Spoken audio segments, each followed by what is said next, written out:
DPP भेज रहा हूँ डिफरेंशियल इक्वेशन का, आज भी भेजा है, कल भी भेजा था मैंने। ठीक है, तो हम लोगों ने 2 मिनट हम लोगों ने डिफरेंशियल इक्वेशन में क्या क्या देखा। हम लोगों ने डिफरेंशियल इक्वेशन में सेपरेबल वेरिएबल देखा, separable variable number 1। Number 2, dy by dx is equal to f of ax plus by plus c देखा। Not working.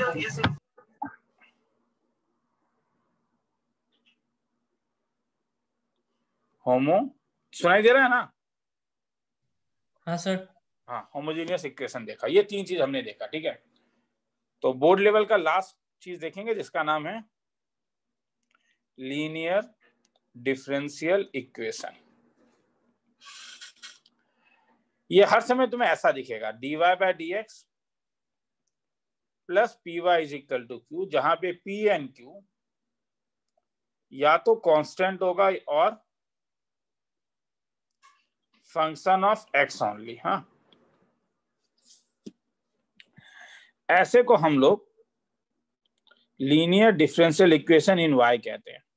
y में लीनियर है, दिखने से पता चल रहा है। देखो y का सिंगल पावर है, p और q मैक्सिमम कुछ हो सकता है तो वो x का कोई फंक्शन होगा। इसे सॉल्व करने का एक तरीका है। ये तरीका कहां से आया ये कोर्स में तुम्हारा नहीं है। हाँ, ये मैंने मल्टीप्लाई क्यों इस चीज से किया ये कोर्स में नहीं है। ये बताया गया है कि इससे मल्टीप्लाई करने से हो जाता है। मैं मल्टीप्लाई कर देता हूं e to the power integration p dx से। अगर मैं दोनों साइड मल्टीप्लाई कर देता हूं dy by dx of e integration p dx plus py into e integration p dx, तो ये q into e integration p dx हो जाएगा। अगर तुम ध्यान से देखोगे तो ये वाला जो टर्म है ये डिफरेंशियल है किसी एक टर्म का, y into e to the power integration p dx। अगर तुम इसे डिफरेंशिएट करोगे तो क्या मिलेगा, यूवी अगर लगाओगे तो y के डिफरेंशिएशन के लिए dy by dx e to the power integration p dx plus y into e का differentiation e to the power into p dx into d by d x. Chain rule किसको आप differentiate करोगे, इसको करोगे, integration p dx। ठीक है, तो या मैं साइड में नीचे लिखवा दूंगा, पहले एक बार मैं ये लिखवा देता हूं, q into e integration p dx। तो this implies differential of y into E p dx is q into e integration p dx with the help of dx। अगर दोनों साइड में इंटीग्रेट करूं तो क्या हो जाएगा, integration of d of y into integration p dx is equal to integration of q into e integration p dx of dx। Differentiation को जब इंटीग्रेट करोगे तो क्या हो जाएगा, क्या ये तो आपस में कैंसिल नहीं हो जाएगा, तो क्या बच जाएगा, तो हमारे पास बच जाएगा y into e integration p dx is equal to integration of q integration of p dx। तुम जब बोर्ड लेवल या एंट्रेंस लेवल में करोगे तो तुम डायरेक्टली इस स्टेप से ये स्टेप लिखोगे। हाँ, डायरेक्टली हम लोग इस स्टेप से ये स्टेप लिखते हैं, ये बीच वाला स्टेप दिखाने का जरूरत नहीं है। तो मुझे 2-3 चीज अगर तुम्हें दिखाना है, मुझे ये दिखाना है कि ये मैंने क्यों लिखा। कईयों को डाउट होगा सर आपने ये क्यों लिखा, तो इसका प्रूफ दिखा देता हूं नीचे एक बार।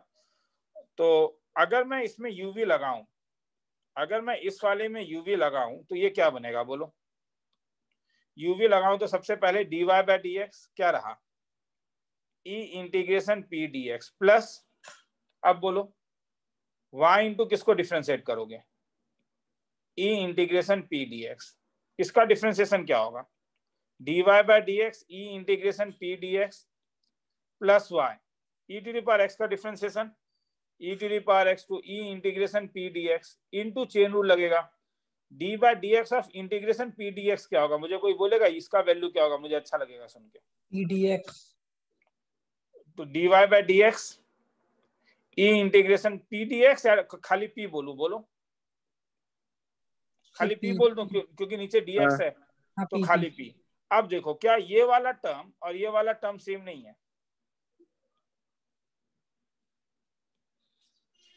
हाँ यस सर सेम है, ये टर्म और ये टर्म सेम है, ये टर्म और ये टर्म सेम है, तो हेंस ये डिफरेंशियल है, तो इसीलिए तुम्हें ये इसका प्रूफ है। हाँ, तो ये लिखना है तो ये लिखने के लिए टाइम दूंगा, पर मैं नीचे अब एल्गोरिथम दे देता हूँ एक बार। हाँ, इसका मतलब है कि अब जब भी तुम्हें कभी ये इक्वेशन मिलेगा, एप्लीकेशन बताता हूँ, dy by dx plus p y is equal to q, तो तुम डायरेक्टली सॉल्यूशन बोल सकते हो। सॉल्यूशन क्या होगा, y into e integration p d x is equal to integration of q into integration of p d x multiplied by d x. जैसे एक problem बोलूं, सपोज मुझे सॉल्व करना है dy by d x plus, ये p में log मत देना बस, हाँ, मतलब मॉड मत देना। हाँ, 1 by x y is equal to x cube. तो यहाँ पे p का वैल्यू क्या है, q का वैल्यू क्या है,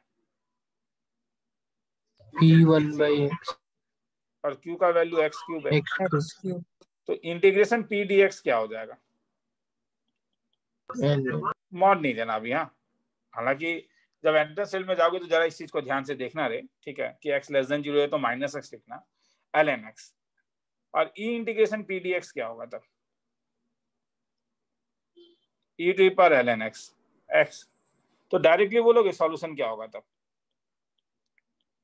y into e integration p dx is equal to integration of q e integration of p dx with the help of dx। मतलब y into x is equal to x cube into x d x, मतलब x y is equal to x to power 5/5 plus c. खेला खत्म। किसी को लिखना है तो लिख लो, फिर आगे चलते हैं। तो ये नहीं, पहले ऊपर वाला ये लिख लो, ये है। इसमें कुछ और भी चीजें मुझे लिखवाना है, ये आसान सा है। हाँ, लीनियर डिफरेंशियल इक्वेशन।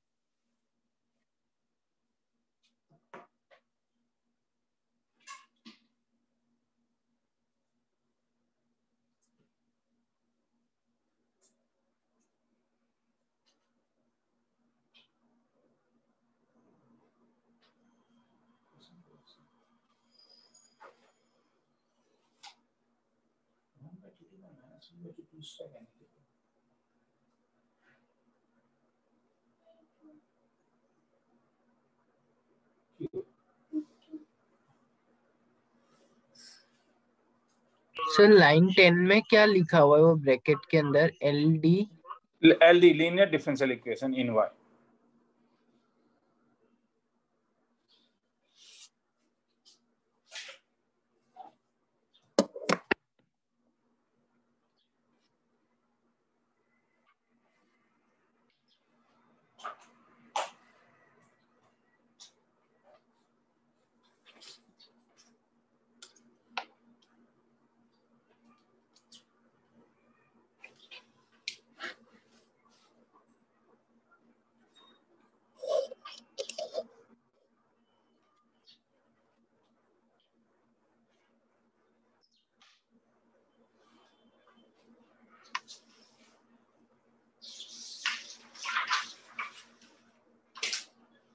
सर हो गया, चलो नहीं हुआ।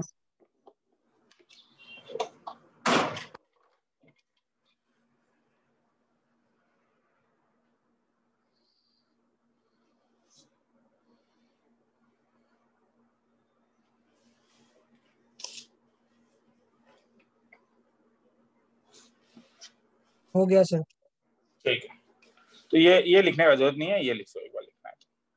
या ये भी अभी लिखने का जरूरत नहीं है, एल्गोरिथम देता हूँ। हाँ, तो इसीलिए कुछ नॉमेनक्लेचर दे रहा हूँ।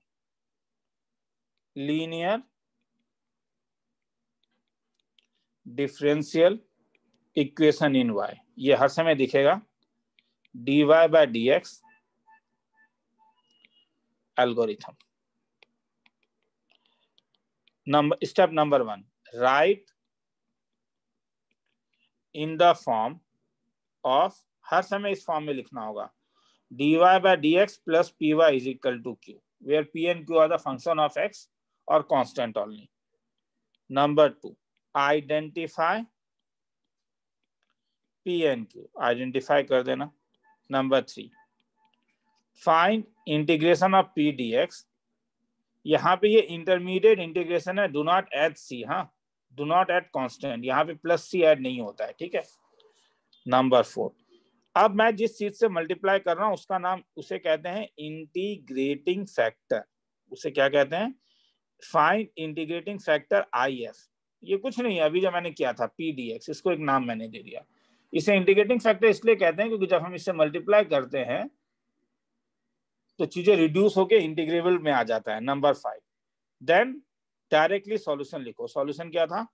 y into integrating factor is equal to integration of q into integrating factor with respect to dx। लिखना है तो लिख लो, फिर आगे चलो। ये लिखना है तो लिख लो, ये तरीका है।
चलो आगे। सर एक चीज पूछना था। पूछते जा। सर वो मतलब कुछ कुछ बुक में देखा डिफरेंशियल इक्वेशन को मतलब इस वाला नहीं, वो जो लास्ट क्लास जो कराया था उसमें सॉल्व करते वक्त सी नहीं लिख के डायरेक्टली लॉग सी लिख दे रहे, वो कर सकते हैं क्या? हाँ, मैंने तो बोला था ना कि हर समय नहीं, जब आंसर सब लॉग में रहता है तो सी को भी लॉग में लेके जाते हैं ताकि कैंसिल हो जाए। ठीक है? ठीक है सर। मतलब अगर सपोज तू सॉल्व कर रहा है dy by y is equal to dx by x, क्योंकि ये भी log y में आया, ये भी log x में आया, तो log c ले लेते हैं। इससे फायदा ये होता है कि ये log cx फिर log log कैंसिल हो जाता है। आया समझ में? हाँ सर। मगर ये हर समय नहीं करते हैं, ये नॉर्मली तब करते हैं जब चीजें लॉग में रहता है। तो चलो, तो प्रॉब्लम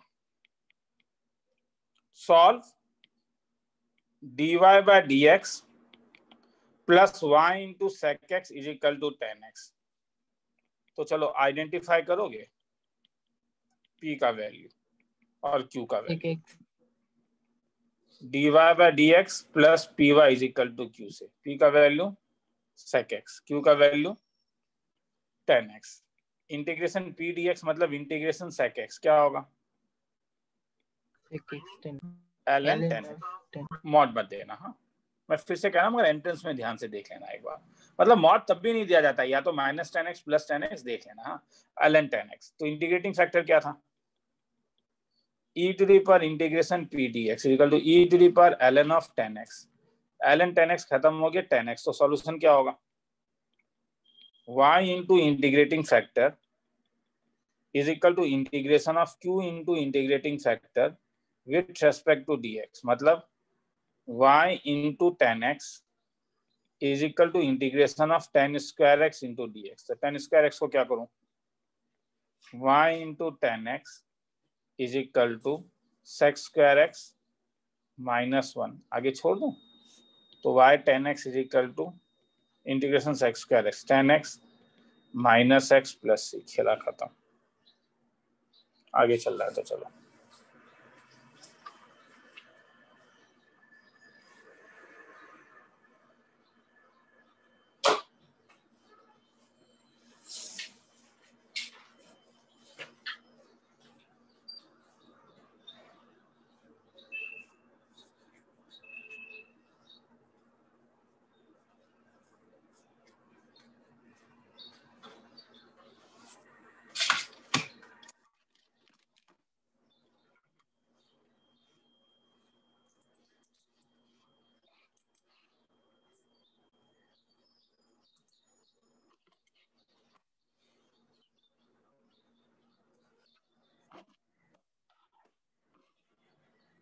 आगे चलूं?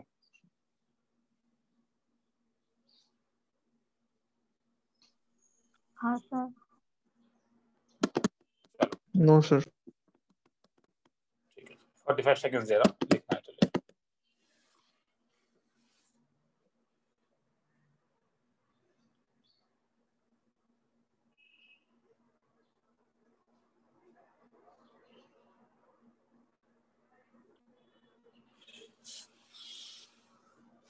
शुभम कल 6 बजे मुझसे ले लेना, हाँ, डाउट क्लास का लिंक, ठीक है?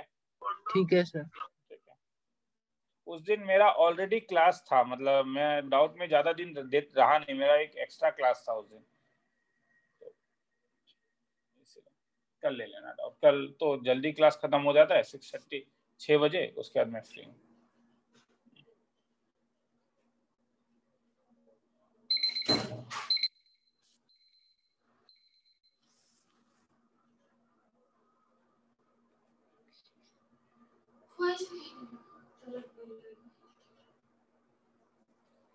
चलो आगे, 45 सेकंड हो गया, आगे चलता हूँ। Yes sir. चलो आगे चलता हूँ। प्रॉब्लम, अब कभी कभी तुम्हें थोड़ा देखना भी होगा, जैसे x² + 1, ऐसा अगर मैंने दिया dy/dx + 2xy = √x² + 4। देखो कैसे पता लगता है ये लीनियर है। क्या y अकेला है पूरे सम में? देखो, हाँ। अगर y अकेला है तो यू गॉट एन आइडिया। क्या? ट्राई लीनियर मैं नहीं कह रहा हूं हर समय, मगर you can try linear differential equation in y बनाना। तो उसके लिए मुझे क्या करना होगा? dy/dx + 2x/1 + x²y = x² + 1। अगर मैं कंपेयर करूं तो p का वैल्यू और ये q कंपेयर करूं अगर मैं किसके साथ? dy/dx + py = तो p का वैल्यू 2x/1 + x² और q का वैल्यू √x² + 4/x² + 1। तो इंटीग्रेशन p dx डायरेक्टली बोलोगे क्या होगा? मुझे अच्छा लगेगा। आंसर क्या होगा? Sir ln1 + x²। हाँ ठीक है, समझ में आ रहा है क्यों? क्योंकि देखो तुम ये देखो, सोचने के लिए देखो, 2x dx क्या किसी का डिफरेंशियल है? स्कूल में मार्क्स नहीं कटेगा, इसे दिमाग में सोचो, दिमाग में सोचो ये टॉपिक। हाँ, क्या ये d(1 + x²/1 + x² नहीं है? हाँ या ना? और तब तुम इससे डायरेक्टली लिख सकते हो ln(1 + x²। मैं केवल इसी स्टेप के लिए 30 सेकंड रुक रहा हूं, केवल इसी स्टेप के लिए, क्योंकि इंपॉर्टेंट है। बार बार सब्स्टिट्यूशन करके सोचना अच्छी बात थोड़ी ना है। मैं 30 सेकंड दे रहा हूं, हाँ, ताकि ब्रेन में आ जाए ये चीज।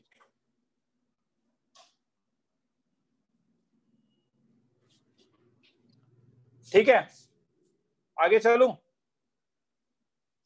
चलो, तो अगर p dx ये है तो इंटीग्रेटिंग फैक्टर क्या होगा? e ln(1 + x²। e ln cancel हो गया, क्या आया? तो सॉल्यूशन क्या होगा? y इंटू इंटीग्रेटिंग फैक्टर = क्या? इंटीग्रेशन ऑफ, तुम बोलोगे सर बोर कर रहे हो, ये सब लिखने का इसके बाद से जरूरत नहीं है। ठीक है, नहीं लिखूंगा तब। 1 + x², तुम बोलोगे सर आप ही बोल रहे हो और आप ही नहीं लिखोगे। अरे क्यों लिखूं यार, ये सब लिख के क्या फायदा? कौन सा फॉर्मूला पूरा दूंगा? ये कैंसिल कर दो, फॉर्मूला लगा देना, आंसर आ जाएगा। लिखना है तो लिखो।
आगे चलूं?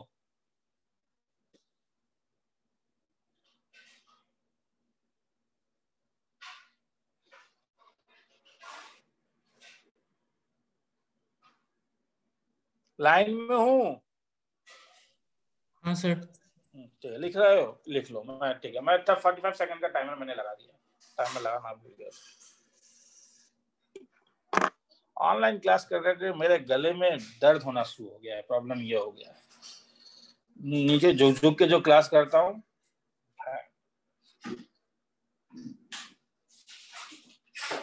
आईपैड को अगर वर्टिकल रख के क्लास किया जाए तो बेटर है, वो पॉसिबल नहीं है।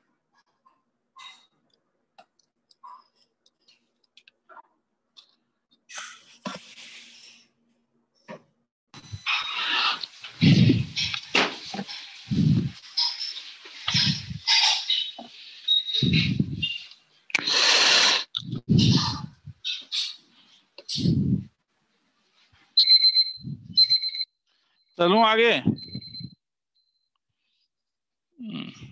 चलो, ओ बोल देना था भैया। चट हो रहा है। कोई प्रॉब्लम नहीं है, मैं 45 सेकंड और रुक जा रहा हूँ। ठीक है, वो मैं टाइमर देना भूल गया था ना, इसलिए। और खाली बैठे रहने से 1 मिनट भी 5 मिनट जैसा लगता है।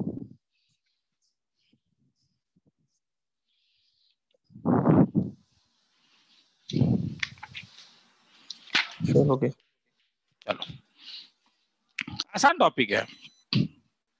प्रॉब्लम और आर्चाइव दूंगा तो दिल खुश हो जाएगा। डीपीपी दे रहा हूं, तुम सबको ही कहता हूं कि लास्ट 2 डीपीपी ट्राई करो। कल शाम के 6 बजे डीपीपी डिस्कस कर दूंगा एक बार। कल का डीपीपी और आज का डीपीपी एक बार ट्राई करके कल आ जाओ। x dy/dx plus y minus x, क्या y अकेला है? हाँ या ना? हाँ अकेला है, क्योंकि इससे तुम अकेला ही बोलोगे। तुम बोलोगे सर y दुकेला है, दो है। नहीं नहीं, रख तरीका, दो कहाँ है? x dy/dx plus y common लेने से 1 प्लस x कॉट x तो अकेला ही है।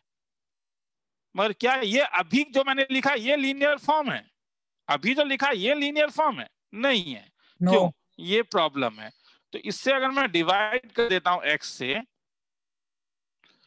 तो ये 1/x plus cot x is equal to 1। तो p का value 1/x plus cot x, q का value 1, integration p dx।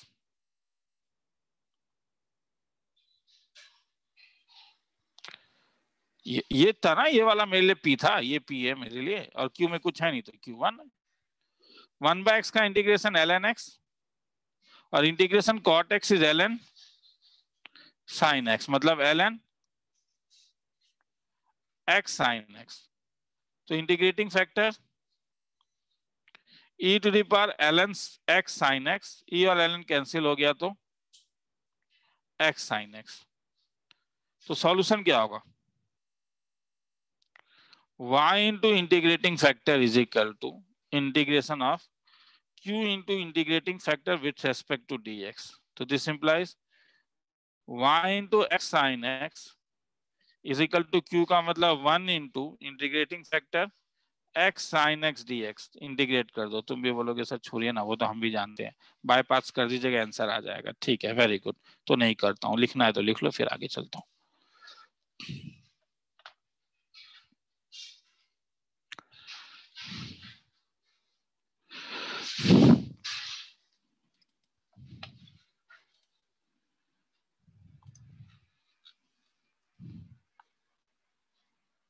Sir कल बोलते थे डीपीपी आज आपने 68 दे दिया, वो वाला कल डिस्कस करेंगे। मतलब डिफरेंशियल इक्वेशन का 2 डीपीपी दिया ना, कल और आज। कल का भी तो 2 दिया। ओ 2 नहीं, दोनों गलती से तब 2 बार गया तुम्हारे पास, दोनों सेम ही होगा।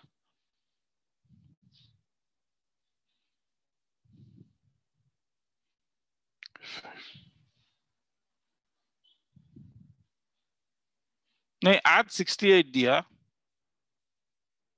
वो कल वाला डीपीपी भेजा ही नहीं है तुम लोग को मैंने। सर एक 63 दे दिया और एक 68 दे दिया। रुक 68 तो 11th का डीपीपी है, गलती से तुम्हारे पास गया। देख लेता हूँ एक बार, देख लेता हूँ क्लास के बाद देख लेता हूँ।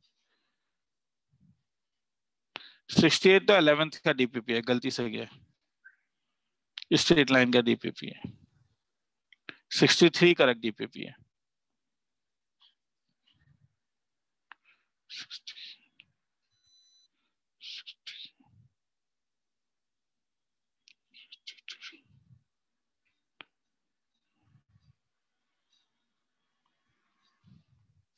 चलो वो टाइमर आज अभी भी देना भूल गया, 1 मिनट का टाइमर दे रहा हूँ, लिखो।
चलूं आगे? हाँ सर। चलो, मगर कभी कभी लीनियर इन एक्स भी आ जाता है, मतलब वो तब ऐसा दिखेगा dx by dy plus p x equal to q, जहां पे p और q जो होता है वह फंक्शन ऑफ y होगा और कांस्टेंट फंक्शन होगा। तो तरीका क्या है, एल्गोरिथम फिर से वही होगा क्या, number 1 right in dx by dy plus p x equal to q form. Number 2 identify करो किस किस को, पी एंड क्यू को। नंबर 3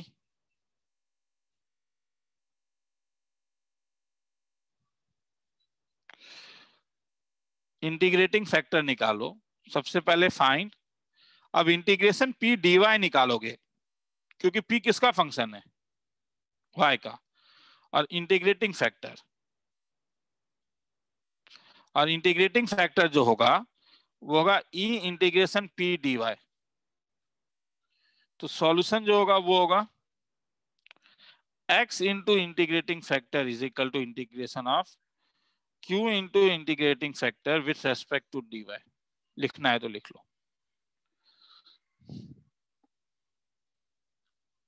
सॉरी मैंने गलती लिखा, हाँ नहीं सही है, dy के रेस्पेक्ट में।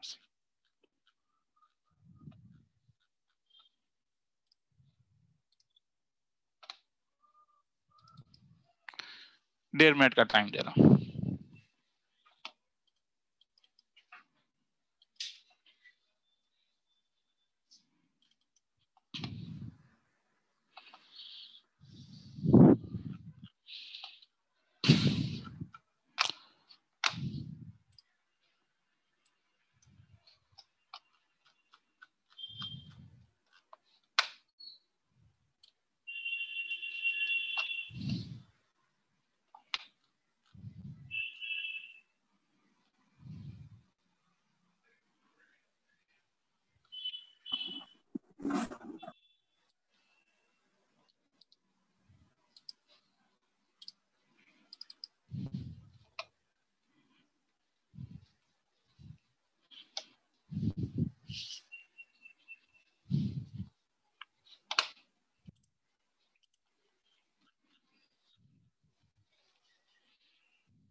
चलूं आगे? Yes sir. चलो, problem solve y dx minus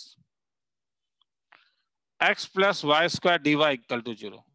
इस सब में x का अकेला का मतलब जानते हो, x का डिग्री क्या है, y का 2 डिग्री है, डिग्री 1b और डिग्री 2b। तो ये वाला इक्वेशन तुम्हें लीनियर इन x दिख रहा है या लीनियर इन y दिख रहा है? Linear in x। क्योंकि x अकेला है तो x का डिग्री 1 है मगर y का डिग्री 2 है। तो तुम कोशिश करोगे कि तुम्हें क्या बनाओगे, लीनियर इन x। तो लीनियर इन x बनाने के लिए क्या फॉर्म चाहिए, dx by dy plus px equal to q। तो dx बाय dy, तो ये तो dx है ही,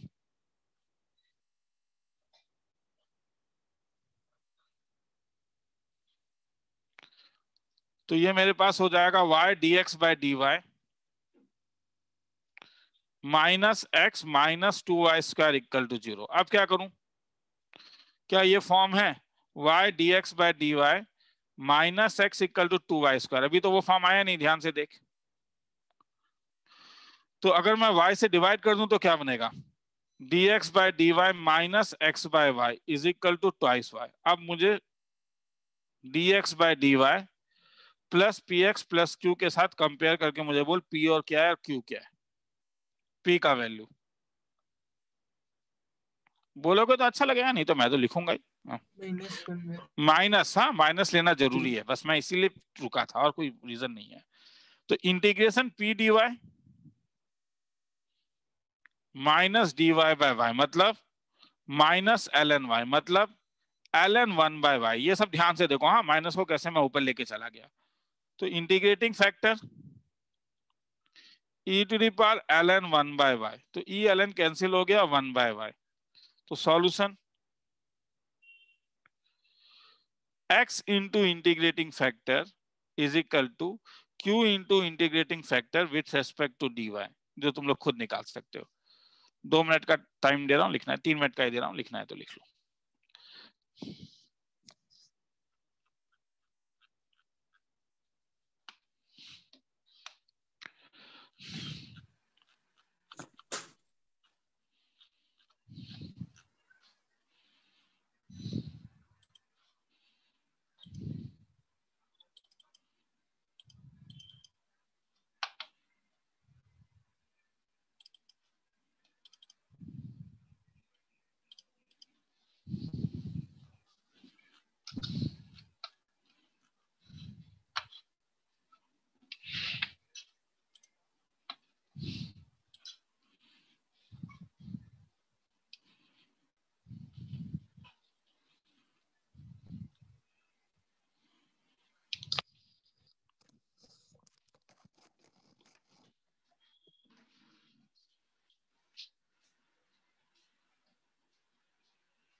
सर एक बार लास्ट पेज दिखा सकते हैं?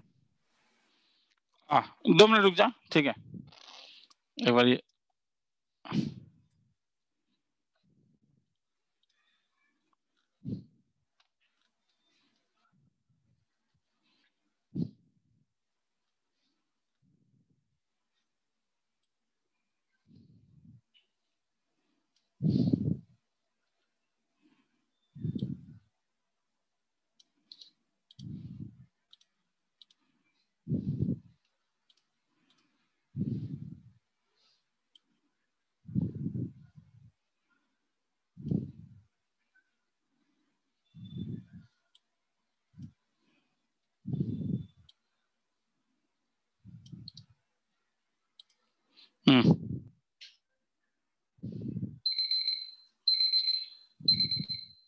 ये लो।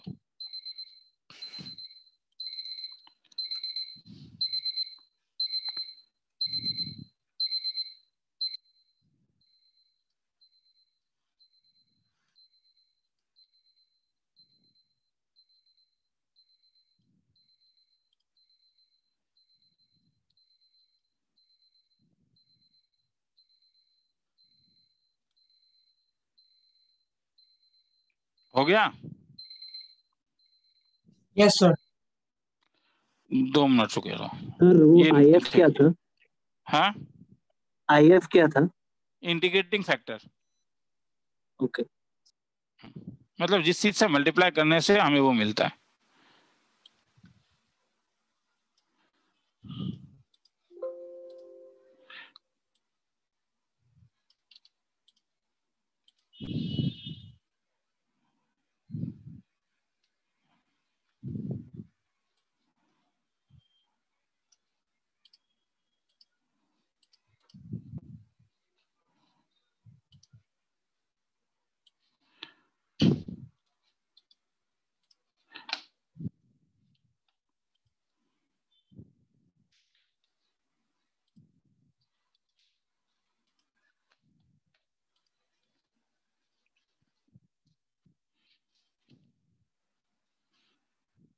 एकदम आसान सम दे रहा हूँ। हाँ, बस मतलब मुझे ऐसा फील हो रहा है कि आसान ही है, तुम लोग भी बोलोगे, बस तुम लोग का एक बार हाथ खुल जाए। हाँ, क्योंकि मैं इंटीग्रेशन को अभी टफ देना नहीं चाहता हूँ, क्योंकि मैंने पहले ही कहा है कि मैं डिफरेंशियल इक्वेशन सिखा रहा हूँ, इंटीग्रेशन नहीं।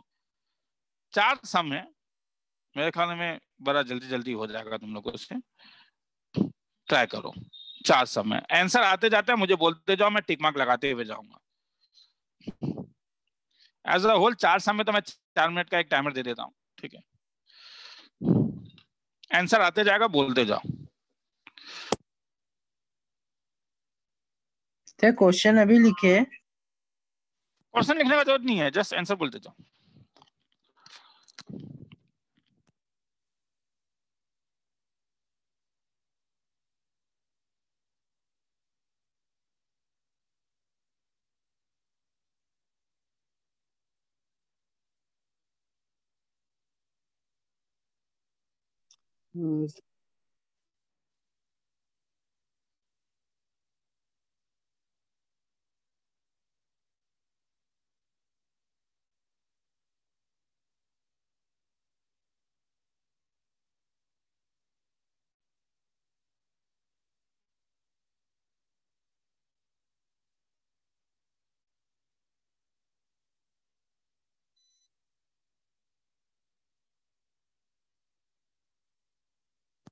फर्स्ट का आंसर सर सी। केवल इंटीग्रेटिंग फैक्टर निकालना है। सर सी। हाँ हाँ, सी। चलो सी आया ना सबका? किसी का डाउट है तो बोलेगा। क्या होगा? dy by dx plus y, divide करोगे तो क्या मिलेगा? 10x is equal to sec x। तो p का वैल्यू क्या मिला? 10x। 10x। तो इंटीग्रेशन p dx क्या हो जाएगा? Integration of 10x, integration 10x is ln sec x। तो इंटीग्रेटिंग फैक्टर क्या था? e टू पर ln sec x। तो e ln कैंसिल करके sec x आ जाएगा। नंबर 2। सर ए। ठीक है, आगे चलते जा। 2 का ए। मेरे पास आंसर नहीं है, तुम लोग जो बोलते जा रहे हो मैं टिक मार्क करते जा रहा हूँ, क्रॉस चेक हो जाएगा उसके बाद।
का ए आया, बाकियों का यस सर ए है।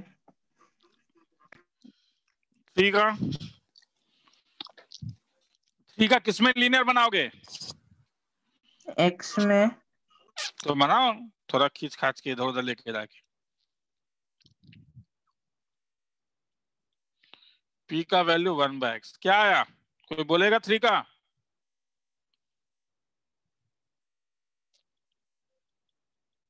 क्या आया?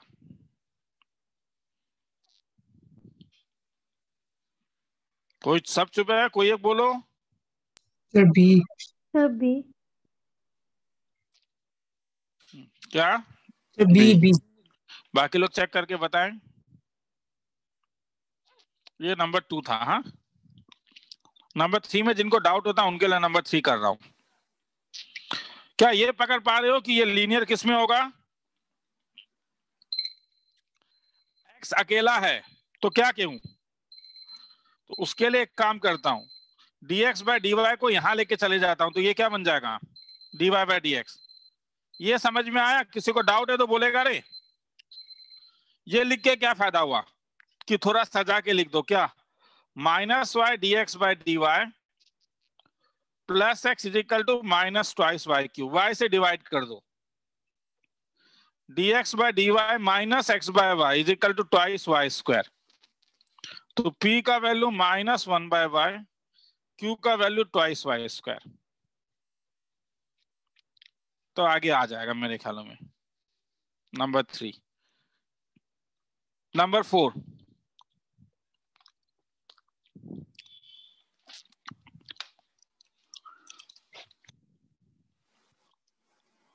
नंबर 4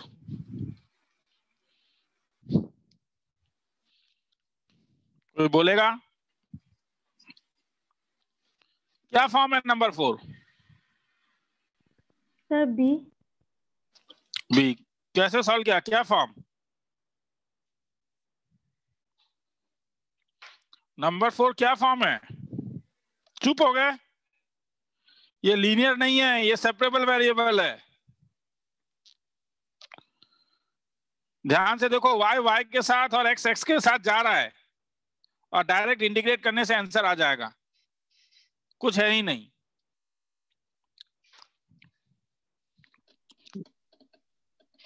समझ में आया? Yes sir.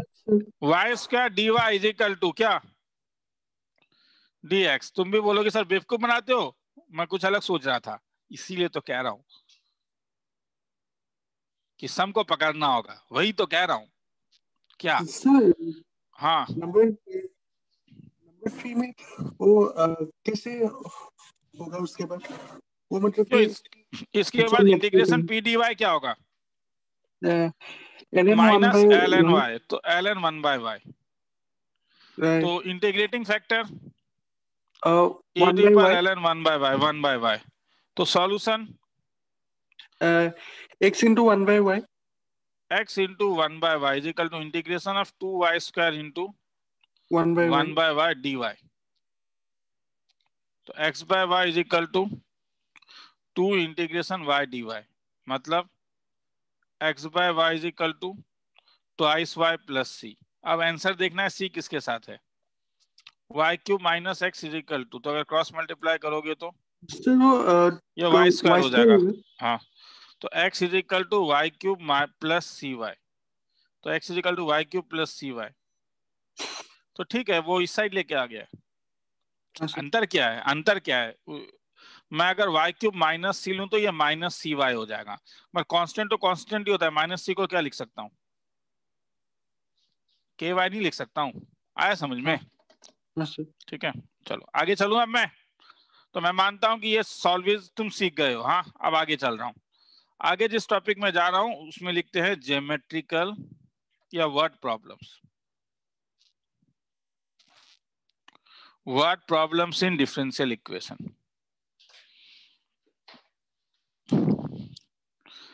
Problem: the slope of the curve. अब एक वर्डिंग में दिया रहेगा, eight any point is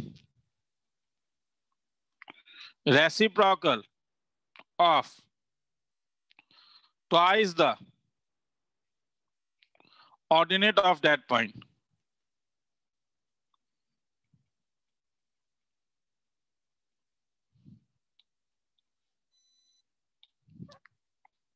The curve passes through 4,3. Find equation of the curve.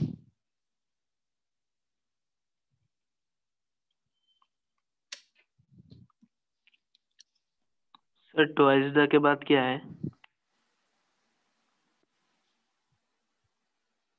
Ordinate of that point. ठीक है.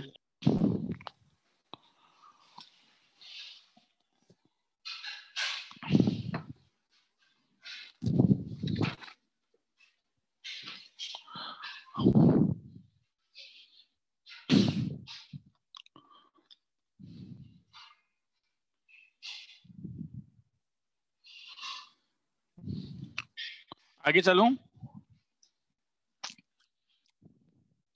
The slope of the curve at any point is reciprocal. The मतलब क्या कह रहा है?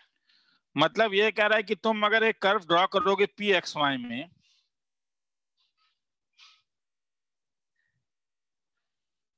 सपोज मैंने एक कर्व में एक टेंजेंट ड्रॉ किया पी एक्स वाई में, तो ये थीटा जो होता है ये स्लोप है.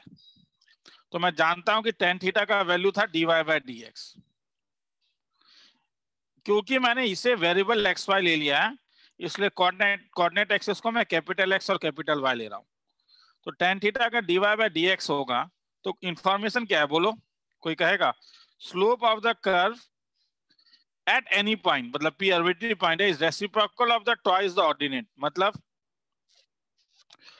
अकॉर्डिंग टू द सम क्या बोल रहा है solution? dy by d x is equal to क्या? 1 by 2 1 by 2 1 by by 2 twice y. तुम भी बोलोगे सर, छोड़िए ना आप तो sum. dy is equal to dx. तो this implies y square equal to x plus c. अब c कैसे निकालें अगर मैं इंटीग्रेट कर दूं तो? point satisfies 4,3. तो दिस इंप्लाइज पॉइंट क्या है?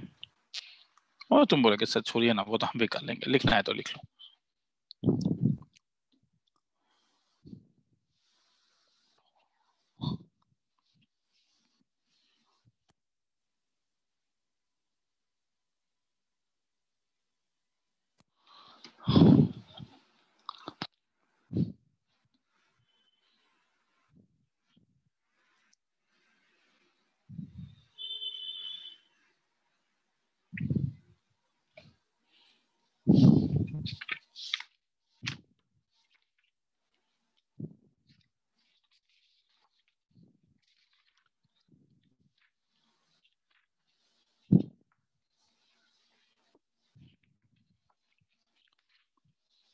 चलो आगे.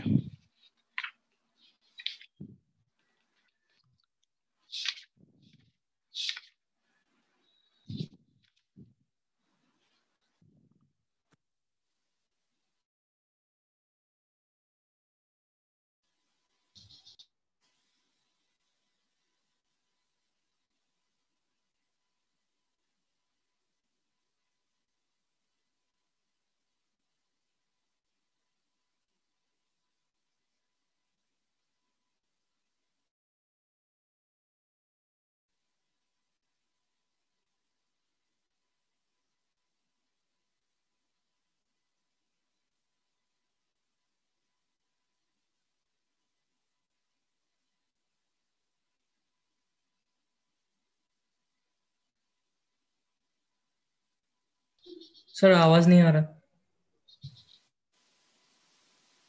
The curve in xy plane passing through 1,1 so that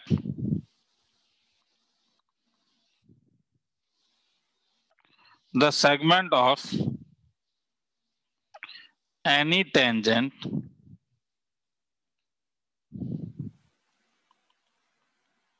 drawn to the curve between its point of tangency and the y-axis is bisected at the x-axis. थोड़ा लंबा समय, 1-1.5 minute का time दे रहा हूं सम लिखने के लिए।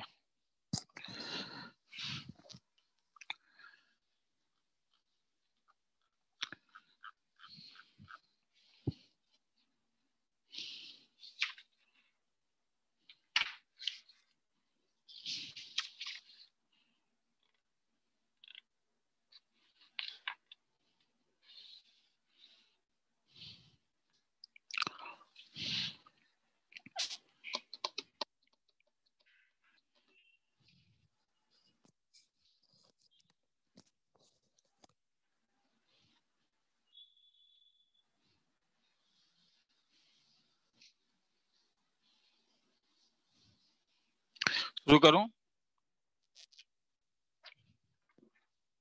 टाइम है, लिख लो मैं, ठीक है।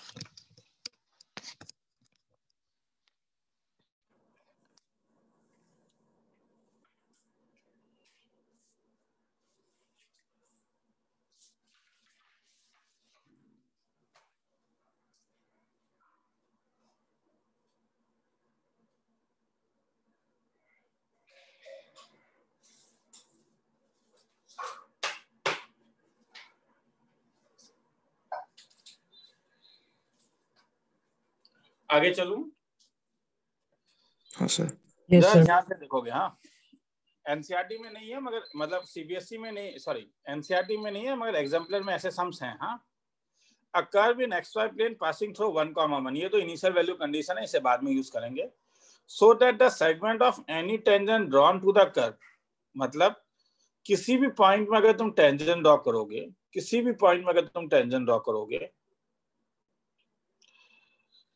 The curve between its point of tangency and the y-axis, तो ये कर्व ऐसा होगा, is bisected by x-axis। मतलब अगर तुम कोई भी कर्व ड्रॉ करोगे तो ये px, y है, ये टेंजेंट है, ये पॉइंट A है और ये पॉइंट B है। क्या अकॉर्डिंग टू द क्वेश्चन ये नहीं कह रहा है कि in so that the segment of any tangent, segment का मतलब है ये पीबी सेगमेंट जो है बाइसेक्टेड बाय एक्स एक्सिस, मतलब ए बाइसेक्ट्स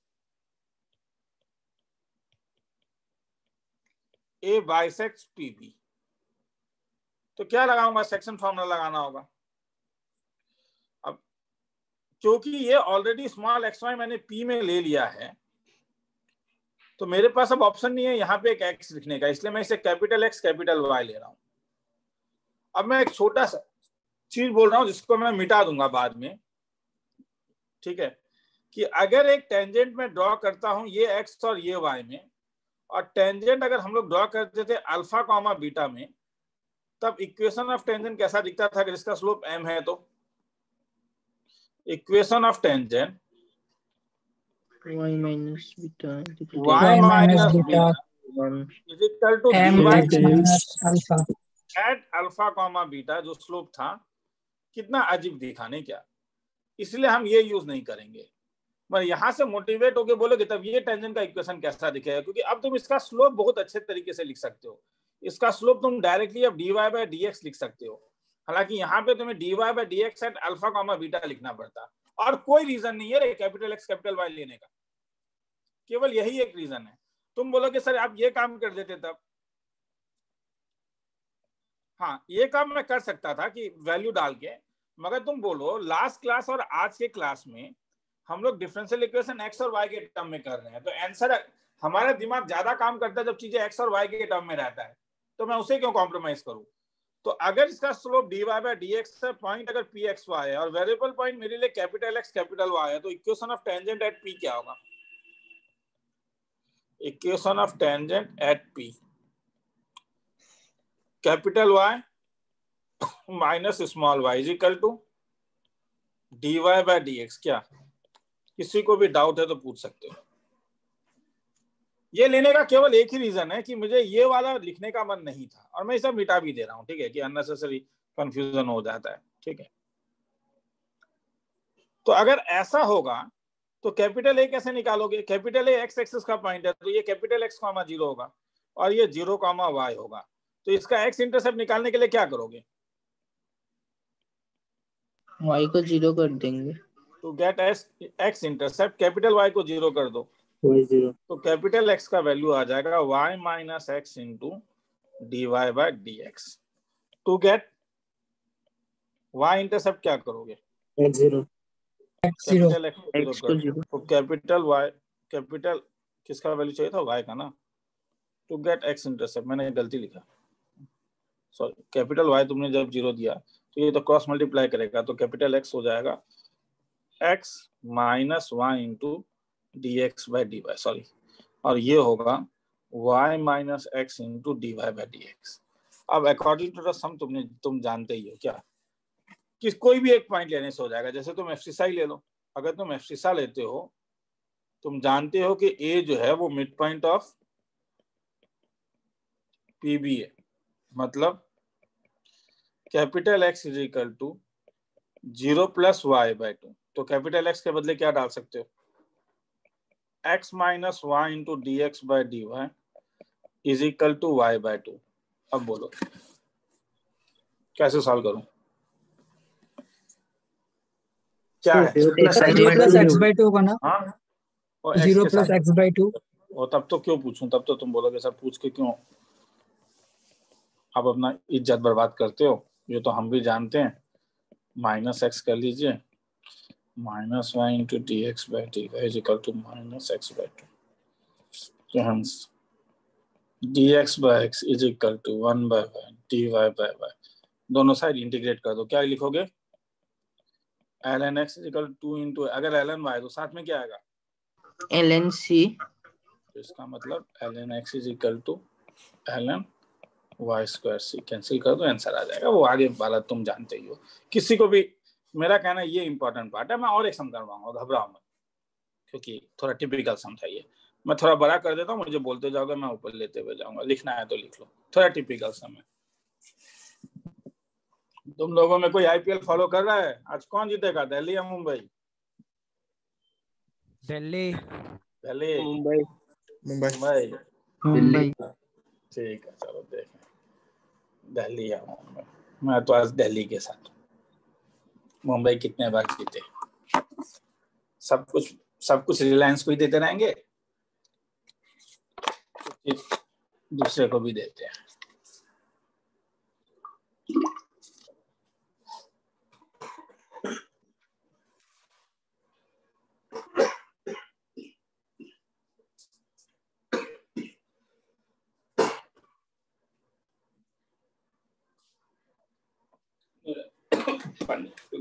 पानी गली में लग गया।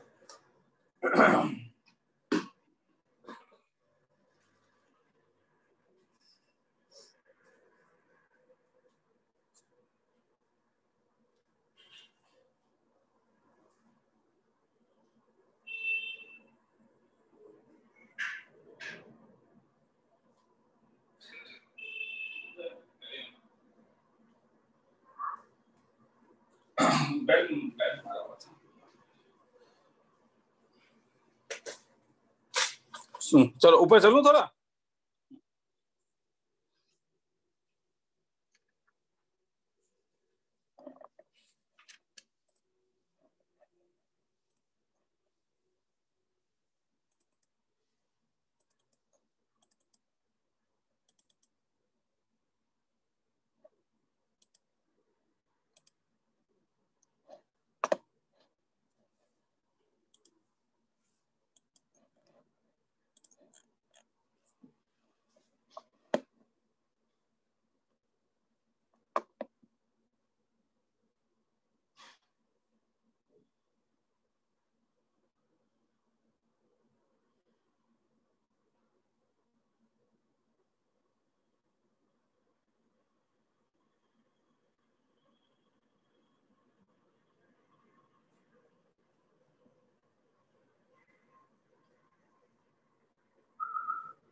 सर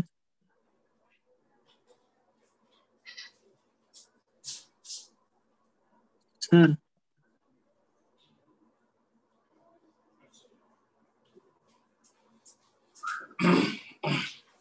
हाँ बोलो, चलो आगे। सर बोल।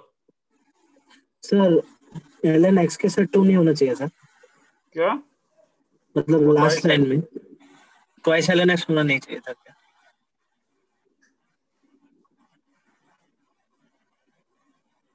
वो मैंने गलती किया ना, ये 2 यहाँ पे होना चाहिए था ना, ट्वाइस ln y होना चाहिए था। Twice ln x is equal to ln y। हाँ ये ट्वाइस x क्रॉस मल्टीप्लाई करने से यहाँ पे 2 आ तो यहाँ पे 2 आ जाता था। हाँ ये x स्क्वायर। हाँ ठीक है, चलो आगे चलता हूँ। ठीक है, वो करेक्शन कर लेना, ठीक है प्रॉब्लम। ये एनसीईआरटी एग्जाम्पलर का सम है। Find the equation of the curve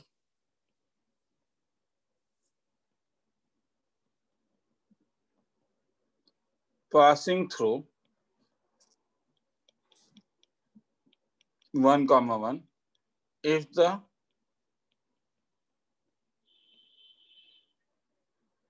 perpendicular distance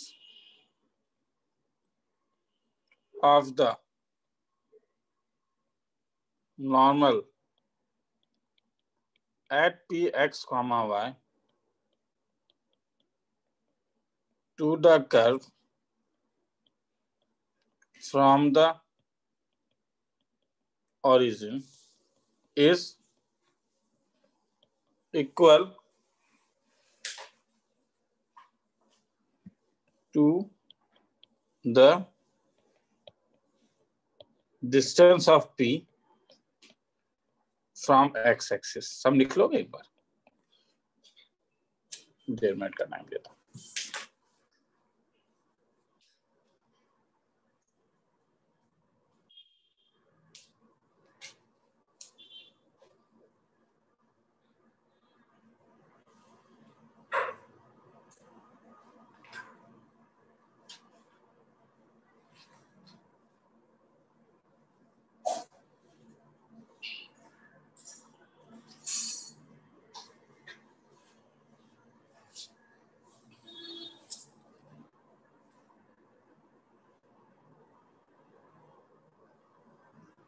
find the equation. अब क्या perpendicular distance from the normal, तो नॉर्मल का इक्वेशन कैसा दिखेगा कैपिटल एक्स कैपिटल वाई में, ये सोचना है। तो इसके लिए तो नॉर्मल का इक्वेशन निकालना होगा, सॉल्यूशन। तो equation of normal to y is equal to f of x at px comma y। Slope tangent के लिए मैं dy बाय dx लिखता था, तो यहाँ पे क्या लिखूंगा? Minus dx by dy।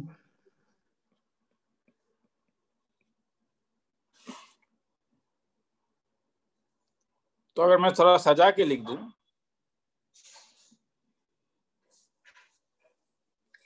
तो ये तुम्हारे पास आ जाएगा x minus x is equal to minus dy by dx। अगर ले लूं तो y माइनस वाई, इसका मतलब x प्लस y के साथ dy by dx constant term minus x minus y into dy by dx। ये इक्वेशन ऑफ द लाइन है। नॉर्मल। अब क्या कह रहा है कि अगर तुमने कोई भी एक पॉइंट खींचा और एक टेंजेंट खींचा, तो ओरिजिन से जब तुम परपेंडिकुलर डिस्टेंस खींचोगे इस नॉर्मल के ऊपर, तो P से जो x एक्सिस का जो डिस्टेंस होगा वो कितना होगा? P से x एक्सिस का डिस्टेंस कितना होगा? मुझे बोलोगे तो अच्छा लगेगा। y हाँ, इसलिए मैं चाहता था तुम लोग y बोलो, मगर क्या वो मॉड y होगा? समझ में आ रहा है क्यों? नीचे भी हो सकता है। डिस्टेंस है। हाँ, तो ये इसलिए मैं चाहता हूँ तुम लोग बोलो, ताकि अब तुम्हें ठीक है, मॉड y क्लियर है। तो परपेंडिकुलर डिस्टेंस फ्रॉम ओरिजिन का फॉर्मूला क्या होगा? अगर मैं परपेंडिकुलर फ्रॉम 0,0, तो अगर मैं OM is equal to mod y, तो परपेंडिकुलर डिस्टेंस अगर मैं इसमें पुट अप करूं तो 0x के बदले 0, y के बदले 0 into dy by dx minus x minus y into dy by dx divided by root over of x का कोफिशिएंट 1 है और y का कोफिशिएंट dy बाय dx है का whole square is equal to mod y। तो बोलोगे sir जबरदस्त equation है। ठीक है, देखते हैं। x प्लस वाई कितना जबरदस्त है। dy by dx is equal to mod y, क्योंकि रूट ओवर हर समय पॉजिटिव होता है। तो तुम सर होल स्क्वायर वाला तो डिफरेंशियल इक्वेशन सिखाया नहीं है अभी तक, मगर अगर मैं दोनों साइड स्क्वायर कर दूं तो मुझे क्या मिलेगा? X square plus y square into d y by d x का होल स्क्वायर। ये सब बेसिक है रे, ये जस्ट मैं स्क्वायर कर रहा हूँ, ये सब तुम भी जानते हो। डी वाई, और एग्जाम्पलर का समय ऐसा भी नहीं है कि कुछ आउट ऑफ सिलेबस करा रहा हूँ। D y by d x का होल स्क्वायर। तो ये और ये अगर कैंसिल हो जाएगा तो तुम्हें क्या मिला? X square plus 2xy into d y by d x. बोलो क्या फॉर्म है? अब तुम लोगों का काम, आगे मैं सॉल्व नहीं करूंगा। कोई बोलेगा क्या है ये? सेपरेबल, वेरिएबल, लीनियर, होमोजेनियस, क्या है? Homogeneous. Degree 2, degree 2, degree 2 homogeneous. तो क्या करोगे? D y by d x को लिखोगे y square minus x square divided by twice x y, और क्या करोगे? Put y is equal to b x. Put up कर दो, आंसर आ जाएगा। किसी को लिखना है तो लिख लो। सर लाइन 19 से एक बार फिर से समझाइए ना, 25 तक वो थोड़ा सुनाई नहीं दे रहा था। OM का वैल्यू मॉड y है, नहीं क्या? OM क्या है? अगर ओरिजिन से तुम एक लाइन के ऊपर परपेंडिकुलर खींचोगे तो एक फॉर्मूला था, याद है? x1 y1 से अगर मैं ax plus by plus c में अगर एक परपेंडिकुलर डिस्टेंस खींचूं तो AM का एक फॉर्मूला था, mod of x1 plus x1 plus c by root over. हाँ, तो वही वाला लगाया है इसमें। आया समझ में? हाँ, क्योंकि जीरो क्या, सबसे पहले ये 0 x के बदले आएगा, फिर ये 0 y में डाल दिया, उसके बाद तो फिर देख ही रहे, लिखना है तो लिखो।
आगे चलूं और बाकी है, सॉरी 1 मिनट का टाइम हो गया, मैं और 1 मिनट का टाइम दे देता हूँ।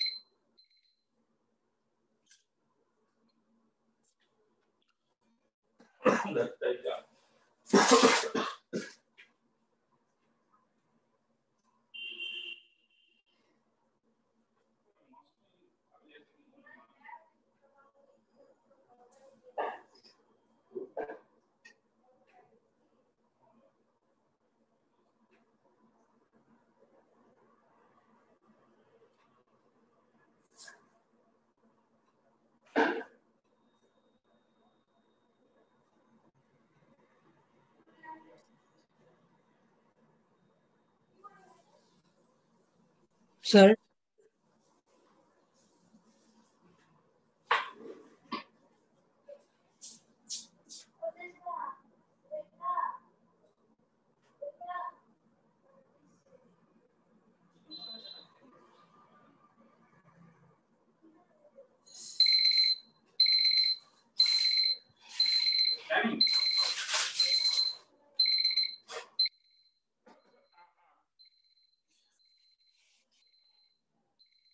हाँ बोल।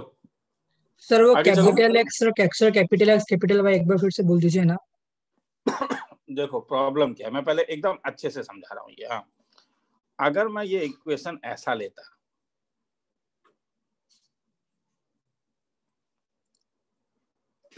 सपोज y का इक्वेशन में सुंदर सा एक ले लेता, x square plus twice x plus 3। मैं एक पॉइंट ही लेके दिखा रहा हूँ। हाँ, ये पॉइंट को अल्फा कॉमा बीटा ले लेता, तब तुम इससे लिखते x y minus beta is equal to, यहां से जब तुम डिफ्रेंशिएट करते dy बाय dx, तो ये क्या था, ट्वाइस एक्स प्लस 2। तो स्लोप क्या आता अल्फा बीटा में, ट्वाइस अल्फा प्लस 2। तो इक्वेशन तुम्हारे पास आता y minus beta is equal to m times of x minus alpha. और कहता कि सपोज ये पास कर रहा है 1,2 से, तो 1,2 से सेटिस्फाई करेगा, मतलब 2 minus beta is equal to m times of,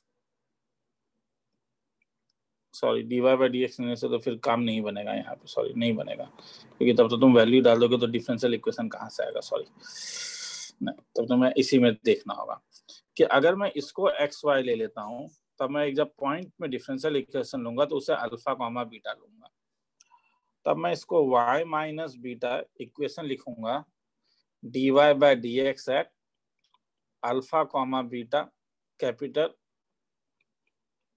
small y minus beta is equal to small x minus alpha.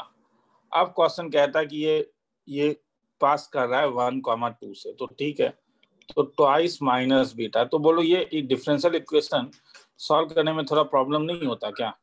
हाँ सर। अजीब नहीं लग रहा है क्या? दिखने से अजीब लग रहा है, x माइनस ये 1 माइनस अल्फा हो जाएगा। तुम बोलोगे नहीं सर ठीक है, आप मैं एक काम करूंगा, ठीक है, तुम अगर ये करते तब भी ये अजीब लगता मुझे। क्यों? क्योंकि ये डिफरेंशियल इक्वेशन है किसके टर्म में, अल्फा और बीटा के टर्म में, मगर तुम जानते हो कि तुम मैक्सिमम टाइम डिफरेंशियल इक्वेशन किसके टर्म में सॉल्व करते हो, एक्स और वाई के टर्म में। तो यहाँ पे पकड़ना कितना मुश्किल है। तो इसे आसान करने के लिए मैंने क्या किया कि मैंने बोला नहीं, मैं इसे अल्फा बीटा नहीं लेके इसे एक्स वाई ले लूंगा। मैं जैसे मैंने इसे एक्स वाई ले लिया तो मुझे एक प्रॉब्लम हो गया ना, अब मैं इसे एक्स और वाई तो नहीं ले सकता हूँ, वरना वाई माइनस वाई तो 0 हो जाएगा। तो इसीलिए अब एक्स एक्सेस को कैपिटल एक्स एक्सेस को वाई एक्सेस को वाई, ताकि मेरा इक्वेशन जो बने वो बड़ा सुंदर बने। आया समझ में? यस सर, ठीक है। बस, और कोई रीजन नहीं है, और कोई भी रीजन नहीं है, इक्वेशन सुंदर बने। अब मैं अगर एक्स वाई को 1,2 डाल देता हूं, तो ये 2 minus y is equal to कौन सा सुंदर है? सुंदर मतलब समझ में आ रहा है ना? सॉल्व करने के लिए कौन सा तुम्हें आसान लगेगा, अल्फा बीटा में या एक्स वाई में? एक्स वाई में। तो कॉम्प्रोमाइज इसलिए कर लिया मैंने।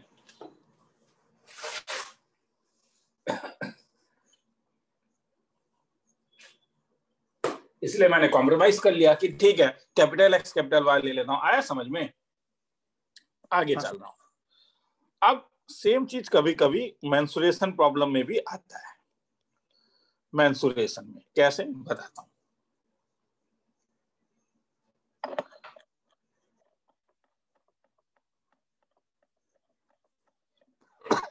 A spherical ball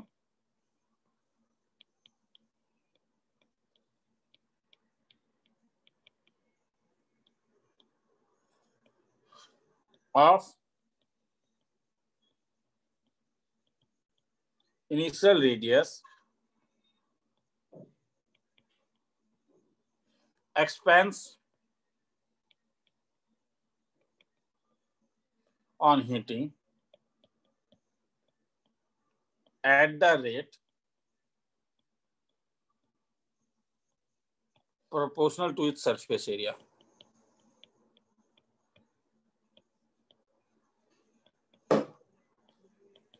If after 2 hours the radius is doubled so that after 4 hours the radius will be tripled. Solution.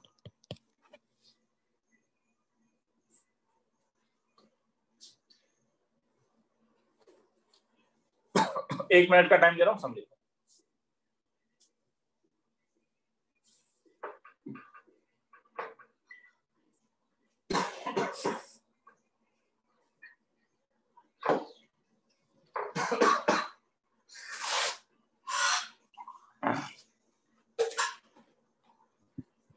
Call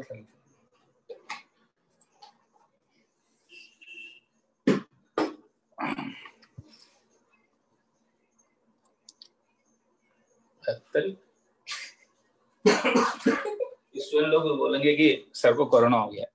sorry, पानी जो खाए ना अभी वो गले में, मैं बैंड मार के क्लास कर रहा हूँ, इतना ज्यादा गला दर्द करता है क्लास करने से, नीचे झुक झुक के जो करना पड़ता है। The spherical ball of initial radius expands on heating at the rate proportional to its surface area. If after 2 years the radius is double, चलो क्या बोल रहा है, बोलो। x मतलब रेट दिया हुआ है, मतलब dv by dt दिया हुआ है, क्या हर तरीका dv by dt क्या बोल रहा है, proportional to its surface area। तो क्या करोगे, क्वेश्चन कह रहा है कि dv by dt is proportional to surface area। तो proportionality constant को अगर मैं k ले लूं, सुनने में आ रहा है? हाँ sir. Thanks. Ks this implies, तो क्या लिखूंगा, dy by dt volume at any time. तुम बोलोगे सर ऐसा सम फिजिक्स में हम लोग थोड़ा थोड़ा कर चुके हैं रेडियो एक्टिव डीके में।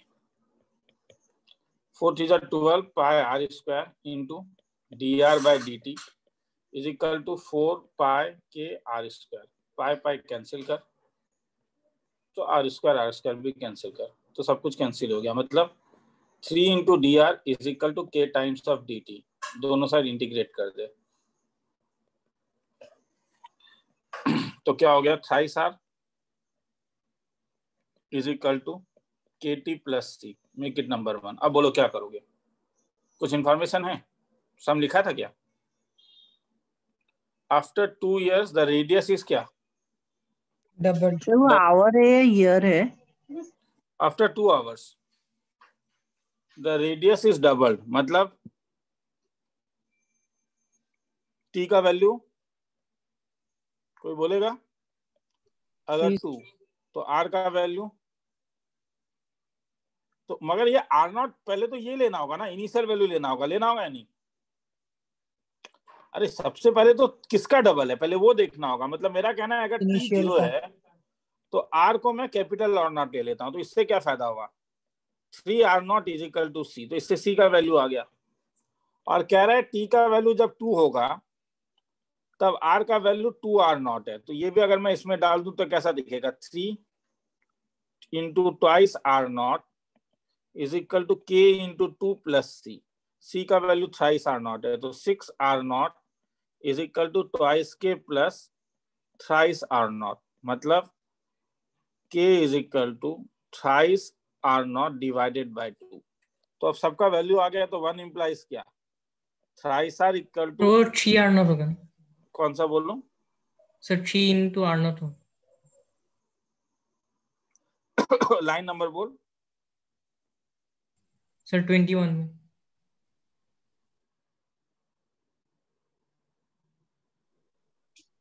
नहीं क्यों क्यों आर का ठीक वैल्यू ही तो तो नहीं दिया है ना, आर का वैल्यू तो 2r0 है। हाँ सर हाँ।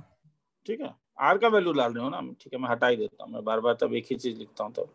तो इसका वैल्यू तुम्हारे पास है, हटाने का क्या जरूरत है। यहाँ पे तुम्हारे पास क्या था, XiSR इक्वल टू था ना KT प्लस C, आया समझ में। हाँ तो sir. XiSR is equal to K के बदले अब क्या डाल सकते हो, XiSR0/2 प्लस C के बदले क्या डाल सकते हो, XiSR0। अब क्या कह रहा है, if T is equal to 4 तब क्या मिलेगा, XiSR is equal to twice R0/2 into 2 into 4 plus XiSR0। ये 2 ले लो, मतलब XiSR इक्वल टू 9R0, मतलब R is equal to XiSR0, मतलब ट्रिपल रेडियस इज ट्रिपल। यही तो पूछ रहा था, किसी को भी डाउट है तो बोलोगे, हाँ लिखना है तो लिख लो, कहीं पे डाउट है तो पूछोगे। Initial value condition. Sir volume का फॉर्मूला आपने गलत लिखा है, 4πr तो क्यूब। तरीका 4/3πr, 4×3 = 12। तू इतना लास्ट लेट बोल रहा है, ये बात पूरा सम ही गड़बड़ हो गया मेरा। स्टार्टिंग में बोलना था ना, सम में पहला सम और ये गलत, मुझे फिर से लिखना होगा। चलो कर देते हैं, क्या जाता है। v का वैल्यू क्या था, d/dt of 4/3πr³ is equal to k, surface area 4πr²। तो इसका मतलब 3 कैंसिल, तो 4πr² into dr/dt is equal to k into 4πr²। तो ये और ये आपस में कैंसिल हो गया, मतलब dr is equal to k into dt। इसका मतलब इंटीग्रेशन कर देता हूं तो r is equal to KT plus C। Information पहला क्या है, नंबर 1 पहला इंफॉर्मेशन है, जब t 0 लोगे तो r को कैपिटल R ले लो, R0 इनिशियल, मतलब R0 is equal to K into 0 plus C, तो C is equal to R0। अगर t का वैल्यू 2 लोगे तो r का वैल्यू ट्वाइस R0, तो twice R0 is equal to twice t plus C, 2×2 = 4, twice R0 is equal to twice K plus C का value डाल दो, twice R0 is equal to twice K plus R0, तो K is equal to R0/2। तो यहाँ से 1 implies R का value KT plus C, मतलब R का वैल्यू K के बदले R0/2 into T plus C के बदले R0।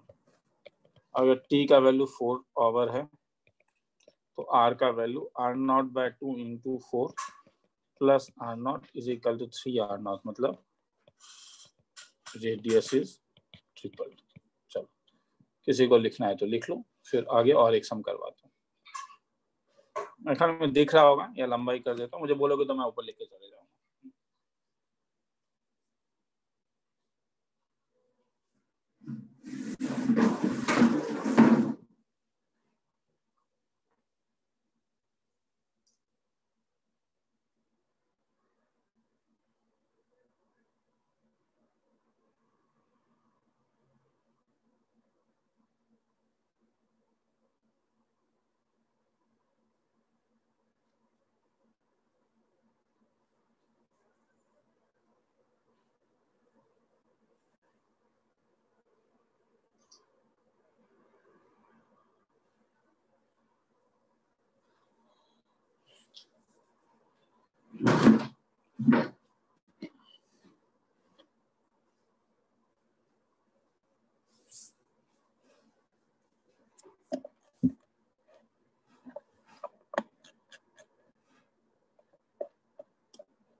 सर हो गया। चलो आगे चलो। अब ऐसे में ही बैंक इंटरेस्ट वाले सम्स होते हैं। In a bank same type का ही सम है। In a bank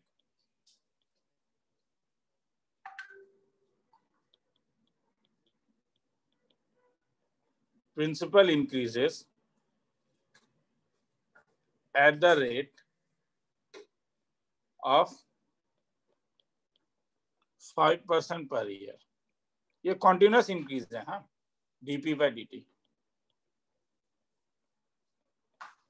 An amount of rupees 10,000 is deposited with this bank. How much will it be worth after 10 years? लिखना है तो लिखो, फिर आगे चलते हैं।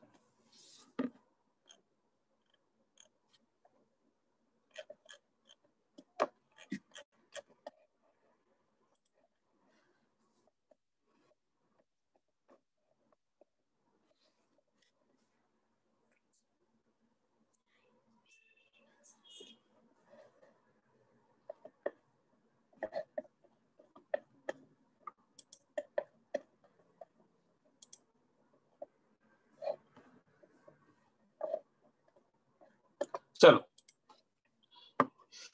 इन अ बैंक प्रिंसिपल का रेट ऑफ चेंज क्या है?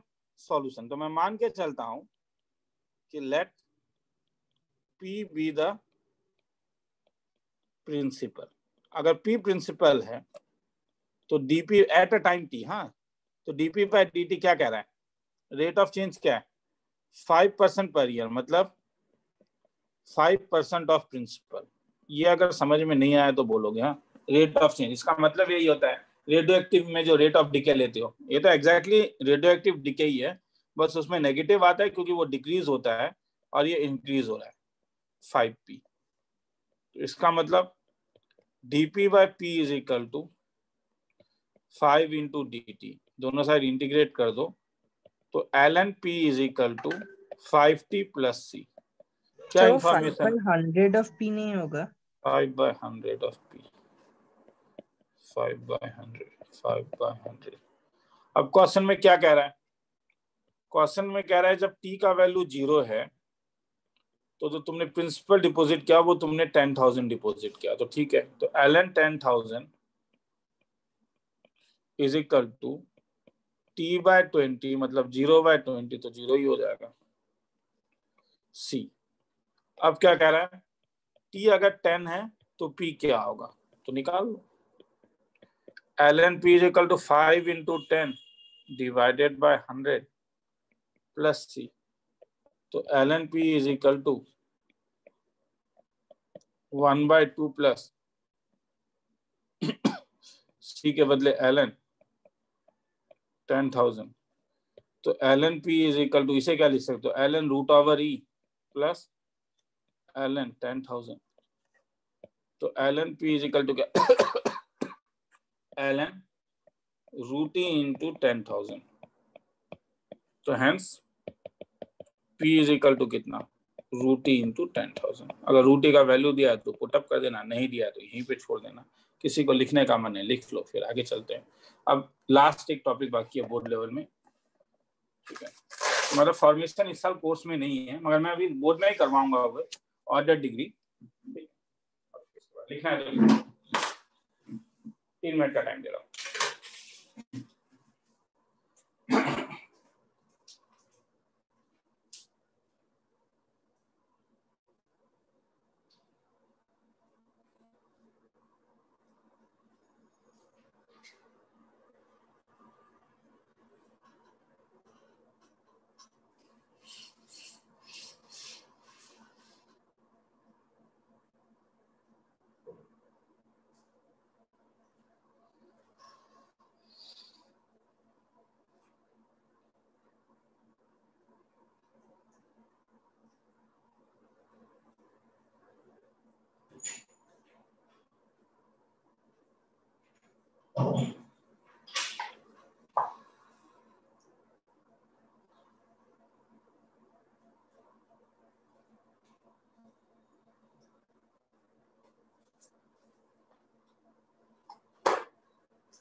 सर हो गया।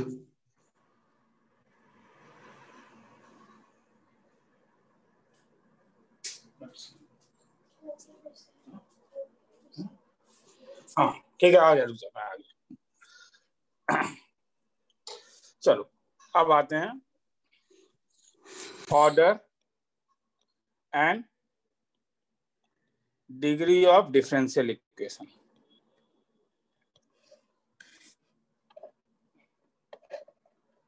जब तुम एक डिफरेंशियल इक्वेशन लिखते हो तो सबसे ज्यादा टाइम में जो वो डेफिनेशन लिखाई देता हूं, order of differential equation is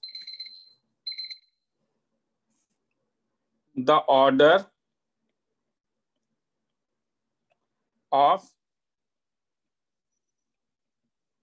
highest derivative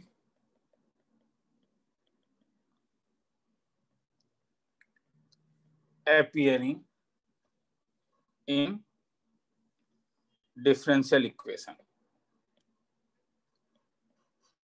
ठीक है, derivative appearing in the differential equation। मतलब मैं अगर तुमसे पूछूं कि d square y by d x square plus root over of 1 plus d y by d x का whole cube is equal to x into d to the power 4y by d x to the power 4, तो maximum कितने बार ये function differentiate हुआ है बोलो? 4 बार। Maximum 4 बार differentiate हुआ है, नहीं क्या? ये 2 बार डिफरेंशिएट हुआ, ये 1 बार डिफरेंशिएट हुआ है, ये 4 बार, तो इसलिए इसका ऑर्डर 4 होगा। तो मतलब अगर मैं तुमसे पूछता हूँ sine d y by d x plus cos d square y by d x square is equal to y, तो इसका ऑर्डर कितना होगा? तो मैक्सिमम कितने बार डिफरेंशिएट हुआ है, तो इसलिए इसका ऑर्डर 2 होगा। किसी को लिखना है तो लिख लो, फिर आगे जाओ। तुम बोलोगे सर ये क्या बेकार चीज है, लिख लो, आता है 1 मार्क्स के सम में।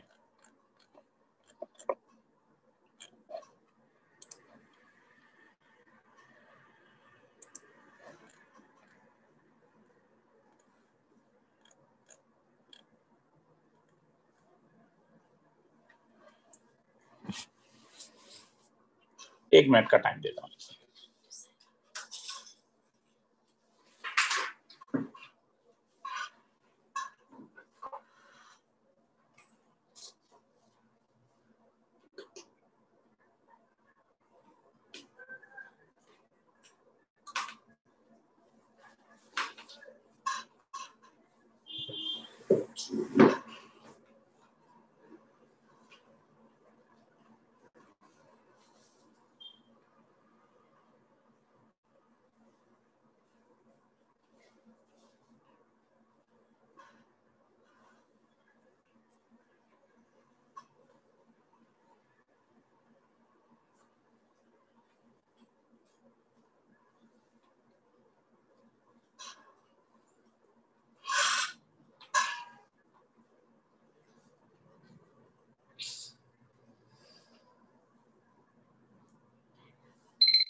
सर हो गया।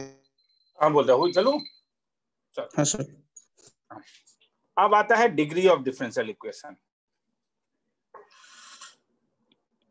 यह हर समय डिफाइन नहीं होता है, तुम हर समय डिग्री नहीं निकाल सकते। डिग्री निकालने का किसी किसी स्पेशल केसेस में ही हम डिग्री निकाल सकते हैं। The power of highest order derivative appearing in differential equation after it is made free from radicals, fractions, etc. is called degree of differential equation. जरा ध्यान से देखो, इस अंग्रेजी में मत जाओ। हाँ, ये इंपॉर्टेंट है। After it is made free from radical fraction और ईटीसी क्या चीज अब बता रहा हूं मैं। अगर तुमसे पूछूं 1 plus d y by d x का पावर 5 है और d square y by d x square का पावर 3 है, तो इसका ऑर्डर क्या होगा? 2। और सेकंड ऑर्डर डिफरेंशियल इक्वेशन का हाईएस्ट पावर 3 है। देखो मुझे क्या चाहिए, मुझे power of highest order derivative चाहिए। तो हाईएस्ट ऑर्डर डेरिवेटिव ये और ये इसका पावर है, तो इसलिए इसका डिग्री कितना होगा? इसका डिग्री 5 नहीं होगा, कितना होगा? 3 होगा। ये तो समझ में आया, हाँ या ना? हाँ सर। सर मतलब हाईएस्ट ऑर्डर का हाईएस्ट पावर हाँ, हर समय। जैसे अगर मैं साइन एक्स एक्स के साथ होने से प्रॉब्लम नहीं है मुझे, प्लस अगर मैं तुमसे कभी बोलूं d cube y by d x cube whole square is equal to d y by d x into root over of 1 plus d y by d x. अब देखो ये इसका ऑर्डर कितना है? बोलोगे तो अच्छा लगेगा, एकदम आसान है ऑर्डर। डिग्री नहीं बोल पाओगे, क्यों? रूट ओवर है। D y by d x root over के अंदर है, तो रूट ओवर हटाने के लिए क्या करना होगा? स्क्वायर करके और तब d cube y by d x cube whole to the power 4 is equal to d y by d x का whole square 1 plus d y by d x. अब बोलो डिग्री कितना है तब? 4 डिग्री। तो अब समझ में आया, मतलब d y by d x जो टर्म है वो रूट ओवर के अंदर नहीं हो सकता है। नहीं, वो रूट ओवर के अंदर नहीं, किसी के अंदर भी नहीं हो सकता है। जैसे अगर मैं बोलूं log of 1 plus d y by d x is equal to x, order इसका एग्जिस्ट करेगा। ऑर्डर क्या है? 1। डिग्री अभी नहीं बोल सकते हो क्योंकि लॉग के अंदर है। तो क्या करना होगा, ये दिखाना होगा बोर्ड लेवल में। 1 plus d y by d x is equal to log, इस साइड आने से क्या बन जाएगा ये? लॉग। हाँ, अब ठीक है। D y by d x तो लॉग से बाहर आ गया, इसलिए अब इसका डिग्री 1। मगर वही चीज अगर मैं ऐसा देता log of 1 plus d y by d x is equal to sine of x into d y by d x, order exist करेगा। कहीं भी डाउट होगा तो मुझे बोलोगे रे। अब इसका डिग्री नॉट डिफाइंड, क्यों? नहीं होगा, नहीं कर सकते क्योंकि तुम हटा ही नहीं सकते हो। अगर तुम यहां से लॉग हटाओगे तो साइन रह जाएगा, और अगर साइन हटाओगे तो लॉग रह जाएगा। Yes sir. तो इसीलिए तो आप कभी कभी एग्जाम बोर्ड लेवल में नहीं, एंट्रेंस लेवल में कभी कभी ऐसा भी आ जाता है कि हम जानते हैं कि e to the power x का एक एक्सपेंशन था x क्यूब बाय 3 फैक्टोरियल। हाँ, या e to the power x नहीं, साइन x ही देता हूँ। तो अब कोई अंतर नहीं है, साइन x का एक एक्सपेंशन था x minus x cube by 3 up to infinity वाला। तो कभी कभी ऐसा दिया जा सकता है कि dy by dx minus 1 by 3 factorial dy by dx का whole cube plus 1 by 5 factorial dy by dx का whole to the power 5 up to infinity is equal to cos x। इसका निकालो एरिया, सॉरी इसका order और degree निकालो। तो ये देखते ही दिमाग में क्या आएगा, ये किसका है? ये साइन dy बाय dx का एक्सपेंशन। तो ऑर्डर तो मेरे पास आ गया। कितना ऑर्डर है? 1। अब डिग्री के लिए क्या मैं साइन हटा सकता हूँ? हाँ, हटा सकता हूँ। एक्स के साथ क्या मुझे कोई पंगा नहीं है, sine inverse of cos x. ठीक है, तो अब इसका डिग्री भी एग्जिस्ट करेगा। कितना? 1, क्योंकि d y by d x अलग हो गया। किसी को लिखना है तो लिख लो, कहीं डाउट है तो बोलो। मैं लेके आ रहा हूँ, कुछ और सम्स लेके आ रहा हूँ, मैं पहले लिख लो इसके बाद।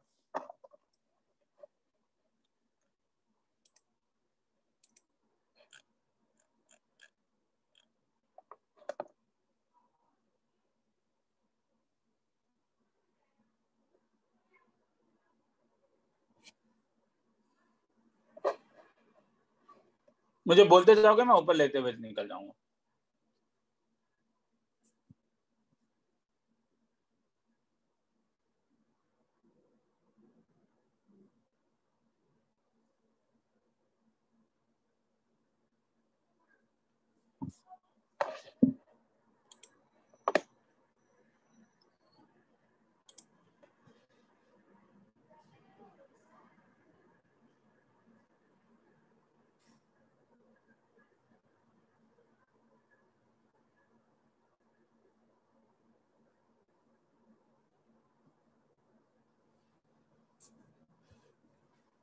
सर नीचे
चलो आगे।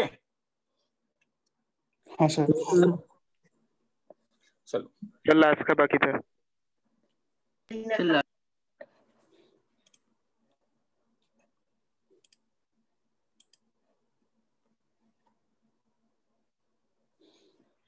सर हो गया। सर हो गया।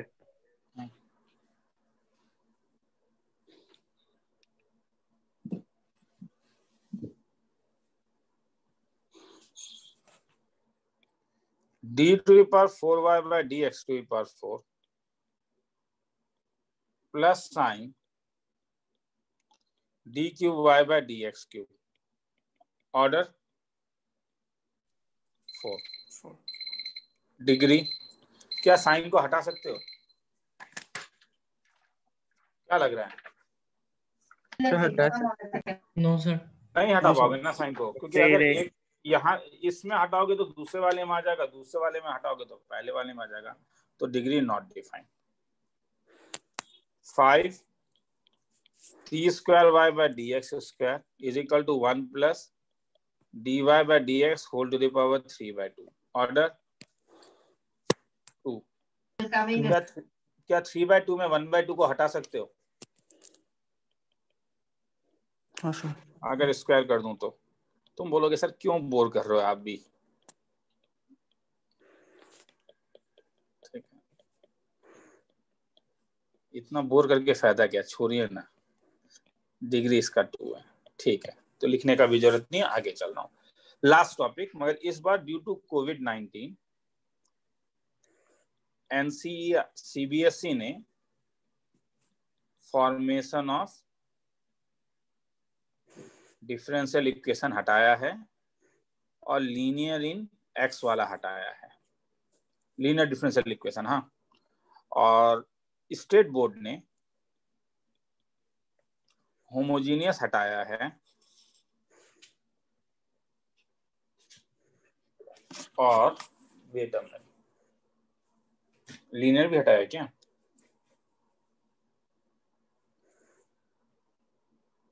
दो मिनट रुको, हाँ मैं बता देता हूँ एक बार।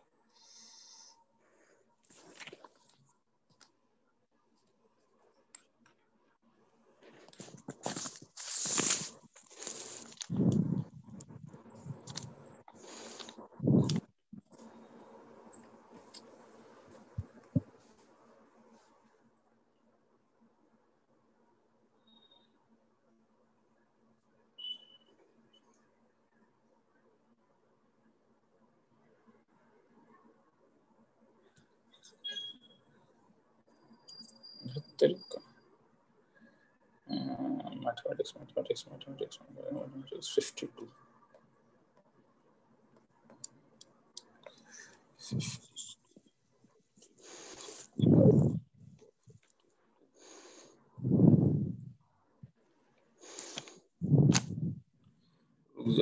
क्या यार, क्लास एलिमेंट का डाउनलोड हो गया।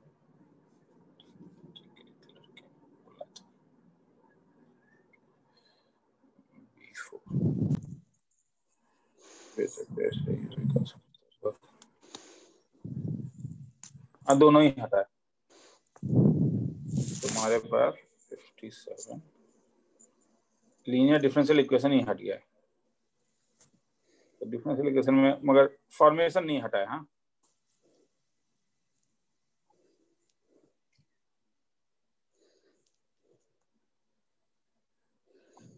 तो जो काउंसिल के स्टूडेंट्स हैं उनके लिए ये हटा है, ये होमोजीनियस हटा है, फॉर्मेशन नहीं। हाँ होमोजीनियस हटा है और dy बाय dx मतलब लीनियर हट गया है। तो आगे चल रहा हूँ। तो फॉर्मेशन जो है, अभी जो मैं फॉर्मेशन करा रहा हूं ये जेई में तो आता ही है, एंट्रेंस में आता ही है, मगर एनसीईआरटी में हट चुका है, सीबीएसई ने हटाया है, मगर इन लोगों ने नहीं हटाया है, क्या बोलते हैं, स्टेट ने नहीं हटाया। ठीक है, formation of differential equation. Formation of differential equation का मतलब क्या होता है कि तुम्हें अब एक सॉल्यूशन दिया रहेगा और तुमसे पूछा जाएगा कि एक डिफरेंशियल इक्वेशन बनाओ जिसका ये सॉल्यूशन है बाय एलिमिनेटिंग द वेरिएबल। तो हर समय एक कॉन्सेप्ट है कि जब मैं dy by dx is equal to x को सॉल्व करूंगा तो मुझे कितने कॉन्स्टेंट्स मिलेंगे। देखो तो dy equal to x dx, दोनों को इंटीग्रेट करता हूं तो क्या मिलेगा, y is equal to x square plus c. तो मुझे केवल एक कांस्टेंट मिला, वन कांस्टेंट। मगर वही अगर मैं डबल डिफरेंशिएट करता तब मुझे कितना कांस्टेंट मिलता, दिखाता हूं। सर इसे आपने सॉल्व करना नहीं सिखाया तो सिखा देता हूं। dy by dx is equal to x, तो d of dy by dx is equal to x dx, मतलब dx को मैं इस साइड लेके चला गया और इंटीग्रेट कर दिया, तो dy by dx is equal to x square by 2 plus c. अब dx के साथ लेके जाऊं तो dy is equal to x square by plus c1 into dx, और एक बार इंटीग्रेट कर देता हूं तो y is equal to x cube by 3 plus c1x plus c2। तो मुझे बोलो, ये तुमने फर्स्ट ऑर्डर डिफरेंशियल इक्वेशन जब तुमने सॉल्व किया तो तुम्हें कितना कांस्टेंट मिला, ये कांस्टेंट।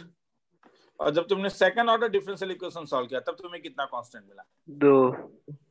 तो इसका मतलब है कि हर समय नंबर ऑफ टाइम्स जो तुम डिफरेंशिएट करोगे वो इक्वल टू होगा number of arbitrarily independent constant. इसे लिखवाऊंगा, अच्छे से लिखवाऊंगा, घबराओ मत। ठीक है, अभी बस मैं समझा रहा था। तो जैसे अगर मैं तुमसे पूछूं problem form differential equation whose solution is y is equal to a cos x plus b sin x, where a and b are parameters। तो इसमें कितने कांस्टेंट्स हैं?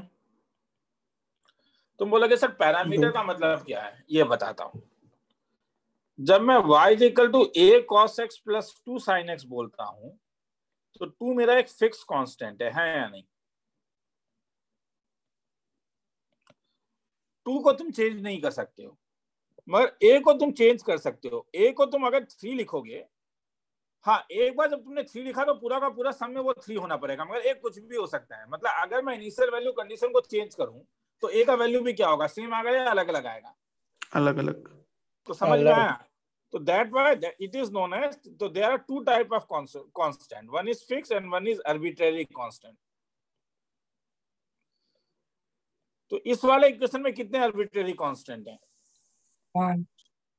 तो इस वाले में पैरामीटर 1 है, मगर इस वाले में कितना पैरामीटर है? 2 पैरामीटर में 2 पैरामीटर है। तो इसे कितने बार डिफरेंशिएट करोगे? 2 टाइम्स। उससे 2 टाइम्स तुम्हें डिफरेंशिएट करना ही होगा, और इसको 1 टाइम, केवल 1 टाइम डिफरेंशिएट कर सकते हो। तो अब मैं दोबारा एक क्वेश्चन लिख रहा हूँ, ये सब लिखने का जरूरत नहीं है, बस समझा रहा हूँ। हाँ, problem find differential equation whose solution is y is equal to a cos x plus b sine x. तो dy बाय dx करो a cos x के बदले, क्योंकि ये 2 पैरामीटर है, सॉल्यूशन 2 पैरामीटर है तो 2 टाइम्स डिफरेंशिएट करोगे तो क्या होगा बोलोगे? Minus a sine x plus b cos x. और एक बार डिफरेंशिएट करो, क्या आया? Minus a cos x minus b sine x. क्या तुम्हें ये टर्म और ये टर्म देख के अच्छा लगा? तुम्हें ए और बी हटाना था, तुम्हें पैरामीटर हटाना है। क्या अच्छा लगा, हाँ या ना? हाँ सर। क्योंकि ये तो रिपीट कर रहा है, मतलब क्या मिला बोलो?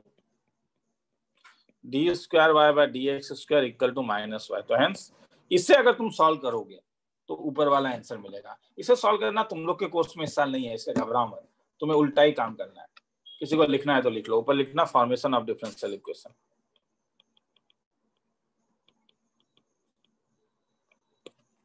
ये लिखे, इस टॉपिक को मैं और नेक्स्ट क्लास में करवाऊंगा अच्छे से, ठीक है? आज यहीं पे छोड़ता हूँ, नेक्स्ट क्लास में करवाऊंगा क्योंकि इसमें टाइम लगेगा थोड़ा सा मुझे, ठीक है? तो आधा अभी आधा उससे अच्छा है कि मैं इसे डिटेल में नेक्स्ट क्लास में समझाऊं, मगर अर्बिट्री कांस्टेंट मैंने समझा दिया है तुम लोग को अभी। तो कुछ समझ दे सकता हूँ डीपीपी में।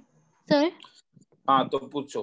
सर मैंने जो डाउट भेजा था आपने वो सॉल्व करके मैंने देखा ही नहीं। नहीं मैं ठीक है, मैं भेज, तूने मुझे आज सुबह भी बोला है, मैं भेज देता हूँ, रुक जा। मैंने ये वीक किसी का डाउट क्लियर नहीं किया, बहुत बंदे ने मुझे भेजा था, ठीक है? इसीलिए मैं भेज दे रहा हूँ, रुक जा। एरिया का टॉपिक वाइज, एरिया का टॉपिक वाइज मुझे मिला था, मगर मुझे लगा था कि मेरा बना हुआ नहीं है। हाँ वो मैं भेज दूंगा, मुझे बनाना पड़ेगा इसलिए। हाँ मुझे लगा था कि बना हुआ है तो इंस्टेंटली भेज दूंगा। लास्ट ईयर भी टॉपिक वाइज एरिया का मैंने नहीं बनाया था, इसका मतलब है मुझे मिला नहीं है। हाँ तो एरिया और डिफरेंशियल इक्वेशन दोनों का एक साथ बना के भेज दूंगा। अभी मैं डिफरेंशियल इक्वेशन का आर्चाइव बना रहा हूँ, ठीक है? चलो आगे चलूं? चलो ठीक है, चलो मिलते हैं। हैप्पी दिवाली। दिवाली का फ्राइडे क्लास ले लेता हूँ। फ्राइडे तो दिवाली नहीं है, सैटरडे ही दिवाली है। देखता हूँ।